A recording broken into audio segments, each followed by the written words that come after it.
What's going on, everybody? This is Blockchain Bullz, and today we're going to take a look at Litecoin. So the number 5 biggest cryptocurrency in the entire market. We're going to take a look at this one.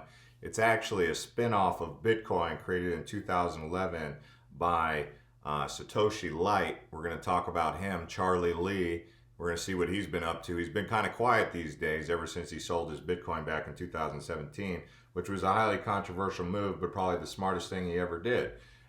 Because, you know, it got him out of the limelight, decentralized Litecoin, and now look at Litecoin these days. It's not considered a centralized cryptocurrency, and that's a good thing. So we're going to look at this and dive right in here. So if this is your first time to Blockchain Bullz, you can check up with us, subscribe, and look at some of our other videos where I did talk about the big 4 cryptos to buy.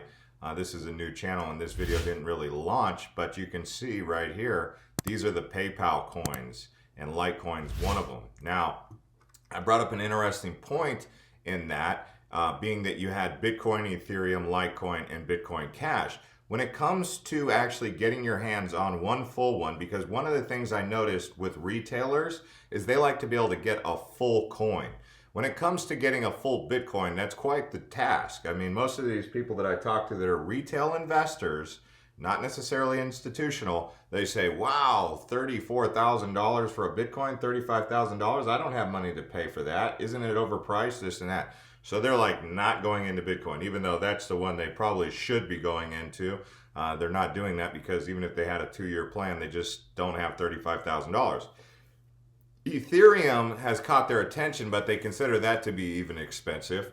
And then you have Litecoin sitting at 163, and then you have Bitcoin Cash at 441, but it just doesn't have the appeal. And then so that leaves institutional investors with their best option on PayPal, which is where most of these people are getting exposure, especially if they're new to cryptocurrency. Not all of you are new, I get that. Some of you guys have been around the game for a long time, but it's not too hard to get your hands on a full Bitcoin at $163. So that's why we're going to talk about that right here. So Litecoin going to $1,000 is going to be quite the chore, but it's completely within the realm of possibilities. You can see the highest that Litecoin ever got to was just about over $325.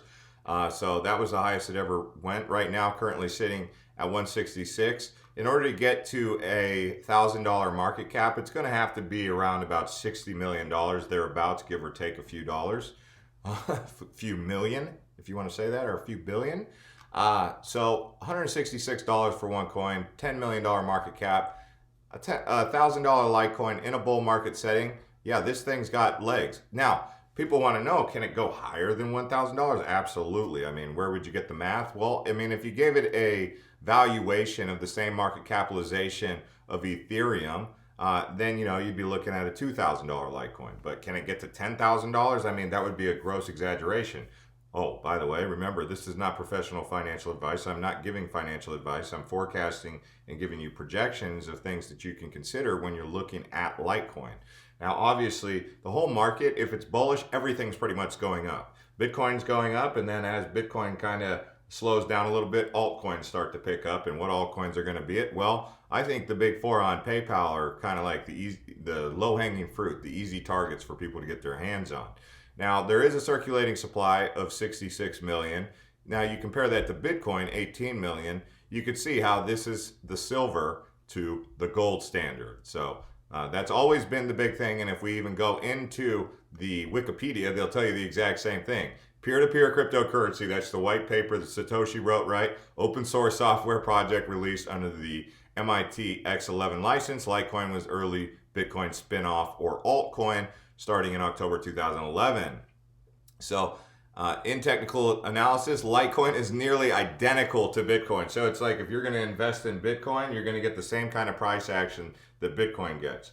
At least that's what they're saying in terms of the technical analysis. I mean, we could compare it a little bit more to see how true that is still to this day. But if we go in there and actually look at that, you'll get more of a, you'll see, so that used to be true. If we just go right in here, okay, you have BTC is the orange one, right? So it was pretty much tethered to that. And then right here, you can see there's Bitcoin kind of took off or Litecoin kind of took off in comparison to Satoshi's here recently. So it's kind of decoupled. So it's not necessarily so true anymore. So maybe Litecoin could be a faster mover. So this is the question that you would want to ask yourself. This is basically it. What's more likely to happen? Litecoin reaching $315, $320, doubling in price here, right? $330, or Bitcoin going to $71,000. What's more likely? Bitcoin reaching doubling in value or Litecoin doubling in value? That's what you really need to ask yourself when you're trying to consider which one's a better investment. So let's go back to the Litecoin concept here. Litecoin was released via an open source client on GitHub by Charlie Lee. So this here is Charlie Lee. If you wanted to know more about Charlie Lee and the LTC, Litecoin, you would come right here. And he did sell a lot of his coins. I don't know how many he actually holds to this day. He barely tweets anymore. In fact, when he does, he avoids all drama and he just watches his money just stack up, right? Like, he knows to stay out of the limelight these days, because in 2017, 2018, he caught quite the flack. When you go to the actual website for Litecoin, you have the cryptocurrency for payments, right, based on blockchain technology, litecoin.org. So you have this website right here, and you can go through here and they show you the community and the open source software. And if you actually go to the other website, litecoin.com, you could see they have buy Litecoin. Now you have to be careful going, just be aware what's their official website. You can see Charlie Lee, he links to litecoin.org, and so does the Litecoin Foundation, and Litecoin, for the most part, link to the .org, although litecoin.com appears to be working. But, you know, as with anything, just be aware of potential scammers when you're searching how to buy Litecoin. That's why I overall recommend just buying it on PayPal if you're new to it, just to get some exposure at first. But then when you want to actually hold physical custody over your keys after you've gotten comfortable with understanding cryptocurrency and the price actions and the volatility, then you can consider going on something like Coinbase or some of these other exchanges, and then putting it into a wallet like you can download right here if you're looking to do it for Mac or any other computer system that you're operating on. So back to the main point that we're making here, I wanted to point out Google Trends just to show you some of the things about Litecoin's retail price action. As you can see right now, Bitcoin, the green one, that's the biggest one. But if we remove it and we leave it down to Ethereum, okay, so Ethereum is getting a lot of price action right now and a lot of attention. So talking about Ethereum, that's a big one. But then when we remove Ethereum and we kind of go back down, because if we look at the prices here, ETH is at $136 billion market cap. Litecoin is at $11 billion market cap, right? So Litecoin's got a lot of room to move, and then you have to ask yourself, well, will ETH go to 2,400 before Litecoin goes to $330? We'll see. But that's kind of the question you're asking yourself. But like I said, I think people can get their hands on Litecoin a little bit easier. So if we go back to this and we just compare it, Cardano, Chainlink, Litecoin, you can see out of those three projects, those three coins, Litecoin is winning that one right there. And then if we just added in another popular cryptocurrency, Polkadot, let's see how it fares against Polkadot. And just for sake of entertainment, we'll do Bitcoin Cash. So you can see overall, the Litecoin is the one that's winning out in terms of all that. So when it comes down to Bitcoin Cash and Litecoin, Litecoin's going to win out that one, it looks like, because there's just more retail interest, and then even the institutional investor will be interested in that. But when it comes to Litecoin's technology, you're going to actually want to know a little bit more about it. And that's where it kind of gets interesting. So this is between Bitcoin and Litecoin. You can see right here, the Litecoin network aims to process a block every 2.5 minutes rather than Bitcoin's 10 minutes. This allows Litecoin to confirm transactions much faster than Bitcoin. So you can see Litecoin's a faster cryptocurrency to send than Bitcoin. So that could have some advantages and utility as people discover that and decide to use that for its attributes that are different than Bitcoin.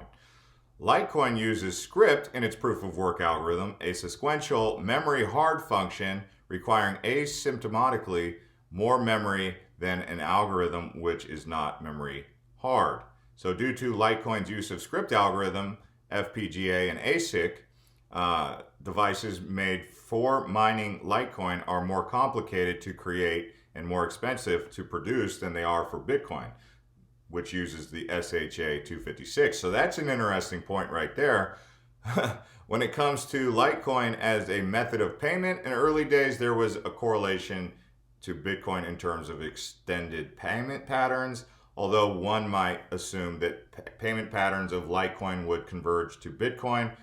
It has been found that there is little correlation of payment patterns of Litecoin versus Bitcoin, which we kind of talked about earlier. So anyways, guys, I just wanted to go over this video and show you guys some things to consider when you're diving into Bitcoin. This was a deep dive into Bitcoin and then going into Litecoin, I meant. So if you're considering Litecoin, you saw the price action that's possible. We could get it up to somewhere up around $50 billion market cap, I think is reasonable to suggest if this whole market stays bullish. So that would put us at around about, who knows, $1,000 per Bitcoin. If it goes into about 60 billion, you'll be around $1,000 Litecoin. So there you go, guys. See you guys on the next one.